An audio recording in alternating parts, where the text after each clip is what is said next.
We've given the Avs depth a lot of credit this year, and deservedly so. They've earned it. But depth, while being a necessity to win consistently, does not make a team special. Players like Cale Makar make teams special. Avs win over the New York Rangers 6-3. The first half of this game was pretty frustrating, and in the moment, while it didn't feel good, having watched the game, experienced it fully, and looked back at it, I think that frustration is more so a credit to the Rangers than it is the struggles of the Avalanche. Yes, at times the Avs were imperfect, making some bad breakout passes, or maybe not making the right decisions at every moment, but a lot of that is the Rangers breaking up plays and playing a frustrating brand of hockey, frankly. This is the way the Rangers have to play to try and be effective and win against top teams like the Avalanche, and it worked for a while, but not the entire game. What is frustrating for sure on the Avs, though, is taking a penalty and immediately getting scored on early. The Avs don't even really lose this penalty kill face-off necessarily. The puck just comes across to Wedgwood. And look, I understand what Wedgwood is trying to do here. He's trying to keep a puck alive, play it to a space where the Avs can get to it, and you kill a bunch of time on the penalty kill if this happens, because you get to send it down the ice instead of taking another ozone face-off for the power play. The problem is, Wedgwood doesn't really play this effectively at all. He doesn't put it in a place where the Avs can race to go get it, and he doesn't set up the Avs to go collect this puck. He just plays it to no one, which allows the Rangers to maintain possession, and now you're in a bad spot, and you're wishing you would have covered that puck. Now, to be fair, as bad of a mistake as that is from Wedgwood, the Avs penalty kill just immediately collapses on this moment. The Rangers collect it, and the Avs just start chasing bodies. Makar is way out here covering a guy who never even had the puck. The Avs forwards, your job is to chase the puck a little bit here, so that's fine, but because you've stretched yourself out, you've now created a disaster situation where you have no forwards to help on the weak side. Taves has to commit to the puck carrier here, and Makar is in no man's land. He doesn't even really try to get back that effectively. He's trying to avoid any bad plays coming back to the faceoff dot, which, problematically, Taves is expecting Makar to take the net front guy. Taves is looking to block that pass to the dot as well, so no one is covering the dude on the back post in JT Miller, and that's a guy you probably don't want to have the puck. I earnestly don't know if there's a single good thing you can say about the Avs penalty kill in this game, and that wouldn't be their last mistake. Down 1-0 early, the first period was a slog. The Rangers were genuinely trying to win this game 1-0. And I do think at times the Avs tried to play too cute, trying to find the perfect play against a team that wasn't willing to give it up. And you could even make an argument that the Avs were making their life harder than it had to be on the offensive side. But slowly but surely, they started chipping away at the Rangers, and by the end of the period, they get a big tying goal. Victor Olofsson chasing down a puck dumped in by the Avs. You also have Nathan MacKinnon jumping up and into this play. MacKinnon, I don't know that this is the best play in the world, but it's enough to knock a puck loose and allow the Avs to maintain possession. A little one touch from Marty and a good play by MacKinnon. You don't have to do all this fancy stuff, but MacKinnon recognizes where the open player is, sees Girard is going to be open with two men on him and the high man swinging across to cover the far point. So he gets the puck to safety, allows the Avs to get control of this play and get set up. It comes down to Necas. Necas just turns and puts a puck on net. Don't overthink it. Don't try to do anything crazy. It's not a particularly good shot. It's going to hit off the defenseman's skate, and it's going to bounce right out as Nathan MacKinnon, fighting for position on the backside of this play, gets to the right spot, and it's an easy goal. Simple hockey. It doesn't have to be your best. I call it out all the time, and there's a reason for that. Because the Colorado Avalanche are too good to play simple hockey all of the time. But you need to recognize when you need it versus when it is just a bonus. In this game in particular, I think the Avs got over that hump, recognized when they needed it, got to it when they needed it, and executed on it when they needed it. And again, it's not your depth. This is your top players, which at times were too cute tonight. I think that's absolutely true, but the stat sheet, if nothing else, shows you that they figured it out. Is it lucky that that puck bounces to Nathan MacKinnon in the right spot? For sure, but we also have seen plays where Nathan MacKinnon's standing over in the dot and not even involved in that play. He did the work and got rewarded for it. The second period was better, but it didn't start better. At first, it was continuing to be a slog on offense for the Avs, and maybe the one real dangerous chance in the first two periods at 5-on-5 for New York goes in your net. The Avs are going to have a forecheck sequence here that doesn't really work out. Burns' initial play at least gets the puck back in, so you really would be expecting Burns to be more competitive on this play. But Brock Nelson is the guy circling back as a center, being defensively responsible. So as Burns turns here, he recognizes Nelson is back and knows that they're going to have a 2-on-2 even when he is beat up the ice here. Burns is playing for the third man in. He's going to be ready for any extra shenanigans. That is on the expectation that Brock Nelson does anything, though. With how the play is developed, Nelson is clearly not catching the puck carrier, so Manson moves over to take him, and Nelson has to take the guy cutting down the middle. And for whatever reason, despite Nelson getting close, he could be competitive in this play, he just stops skating. Just straight up gives up skating. And I know you're looking to make a play with your stick, but you got to get your body in position first, or you will not be able to make a play with your stick. Instead, Nelson sets himself up to watch this play go right past him.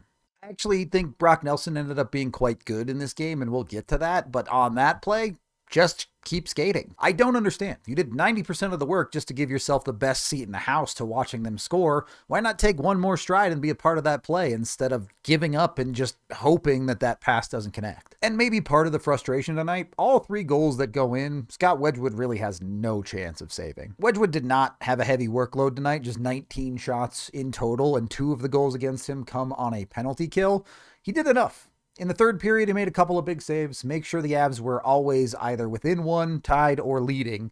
It's a good job from your goalie in a pretty low event game. A couple of good saves is nice. I don't think it was anything super spectacular, but job done from Wedgwood. Despite that start, as I said, the second period was better. The Rangers only mustered 4 shots in the second, and the Avs put up 14. It built slowly through the first half, but by the second half of the second period, it was time for the Avs to take over this game. And this is where Cale Makar just took it by himself. He'd already hit a post at this point at the game. He would hit another post later that you'll see, but he also gets himself on the board. The recipe to a successful play is much more than the actual goal itself. New York coming in on what is sort of a 3-on-2 here, but a great back check by Jack Drury gets the Avs out of danger. The puck comes to MacKinnon, and the Avs are off to the races the other way. As MacKinnon gains the blue line, he does the crisscross move that the Avs like, the weave with Marty. They run it all the time, and the Rangers get caught puck watching 2 of the best players in the world. 1, 2, 3, 4, all trying to watch this puck. You forgot about another one of the best players in the world in Cale Makar. MacKinnon touches the Marty. Marty finds Makar. Right here, this is a dangerous play. Makar opts to hold on to it as it is well read. I can speak. Shesterkin reads it. Makar decides to go around for the wraparound. And because Cale is not from this planet, the wraparound actually works. You could argue that Igor Shesterkin has been the best goalie in the league so far this season, and Cale Makar just beat him with a wraparound. You can't make that stuff up. There has been this building feeling, I think, where you want the Avs superstars to take over games, and that's what happened here. Those are the guys who are meant to lead the way. And I'm not saying they're perfect. Go look at the penalty kills, and there's probably more you want out of Makar. But at 5-on-5, Cale just was an absolute beast. The Avs would never trail again in this game from that point on. You get into the third period, and the Avs get their 4th power play opportunity of the game. Some of them had looked decent up to this point, but this is the one that converts. I'm not sure if you're aware, but giving up a 2-on-1 when you're on the power play is bad. This was actually probably the Avs' worst power play of the game, but it results in the goal. Nelson breaks the Avs out. When you give up a 2-on-1, it turns out you usually get numbers going the other way. Gets it up to Ross Colton, who gives it back to him. And just a little bit of a soft gap from New York here. You'd expect them to close this a little bit better, but Nelson, he's got a big old musket, and he lets that thing fire and beats Shesterkin clean. The current stage of the Avs power play for me is don't ask how, just ask how many, and the answer was that one in tonight's game, which was enough. Great to see it out of Brock Nelson specifically, though. Like I said, he kind of is at fault for the second goal against the Avs. He gets one back off of his own stick. The first game of the season where he had 4 shots on goal tonight. He would pick up an assist on one of the empty netters later, 2, and is now at 11 points in 20 games, which is only a bit over a 40-point pace, which you would want more of from your second-line center. But when you look at his last 10 games, he has 8 points in that stretch, including currently on a 4-game point streak. He has picked it up exceptionally for the Avs over this last stretch. His process generally has been very good. He's finally getting rewarded for it, and more importantly, comes to that goal scoring. The Avs went out and got Brock Nelson because they felt like they needed a goal scorer at their 2C position. Well, Nelson's now on a 25-goal pace. You will absolutely take that. The Avs have their first lead of the game, and I will say the Rangers did push back pretty hard in the third period. Again, a couple of good saves from Wedgwood, like I mentioned, and the Avs continue to battle back and forth. You would have loved another power play goal. The Avs only go 1 for 5 on that unit, but it was actually the better side of special teams tonight for Colorado. Another penalty, and the New York Rangers go 2 for 2 on their own power play. This clip is, 8 seconds long until they score the goal, and look at how just entirely uncovered this area of the ice is by the Avs. It is Makar and Taves as a pairing on the penalty kill again. I really don't think you can keep doing this. There is other stuff going on here. New York is working it around the outside, and I think you see Zakhar Bardakov get a little bit lost in this play. You have Kelly out high challenging, but the puck and Adam Fox are sliding across into the middle where you want to see a handoff here with Bardakov coming out as Kelly stays back and covers the two men on this side of the ice. As Bardakov comes out, you'll see Cale Makar usually slide over, and Devon Taves can slide back a little bit to kind of play multiple positions. It's tough on a penalty kill, but Bardakov just sits in the middle, doesn't challenge anything. If your forward is going to play passive like that, Cale Makar has to be able to challenge for any rebounds or shots that might come out. In this case, it ends up being a perfect tip that Cale can't do anything about. Cale Makar is great at a lot of things. Again, I thought he was the Avs' best player in this hockey game, genuinely. What Cale Makar is not good at, battling in front of his own neck to stop people from getting tips. He's never been good at it. He's never going to be good at it. More than anything, stop putting him in this position. Maybe the expectation in the Avs PK systems is that forward blocks that shot from out high. Certainly the way that Makar was playing defense there feels like that.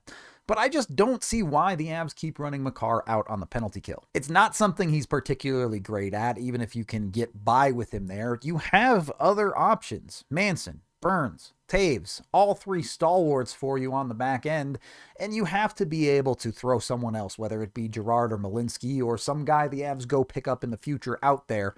Find Makar some time doing the right things. Stop putting him on the PK. Case in point, 30 seconds later, Makar sets up the game-winning goal, and you could argue he deserved it himself. So New York just tied the game with about 10 minutes left. Less than 30 seconds later, the Avs get puck possession. They don't wallow. They don't think about it. They don't get stuck. They execute a perfect breakout. Taves collects the puck, gets it out cleanly up the wall. MacKinnon leaves for Necas. Necas up to Lehkonen, and just like that, you're through the neutral zone.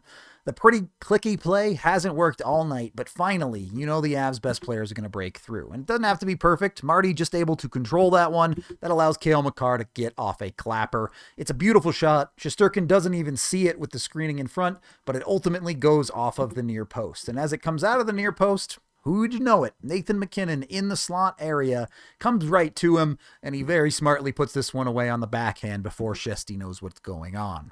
At 5-on-5, the Rangers got nothing from their top players. Yeah, they got some power play goals, fair enough. At 5-on-5, the Colorado Avalanche got 3 goals from their top players.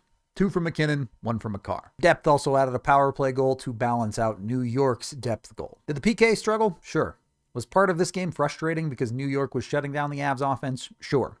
At the end of the day, the Avs' best players rose above all that and just went out and beat the Rangers. Or maybe, more specifically, beat Igor Shesterkin, because, man, that guy is good. The Avs had to get some of these greasy ones to find a way to beat him. 2 empty netters would get added on top of that, 1 for Cale to make it his 3-point night, and 1 for Ross Colton, assisted by Brock Nelson. But the Avs continue to find ways to win, whether you frustrate them, whether you're getting lucky goals, whether things are going against the Avalanche. None of that really seems to matter right now. And while Cale Makar is so good that he's been by far the best scoring defenseman in the league before tonight, I think we first saw the real locked-in version of Cale in this one.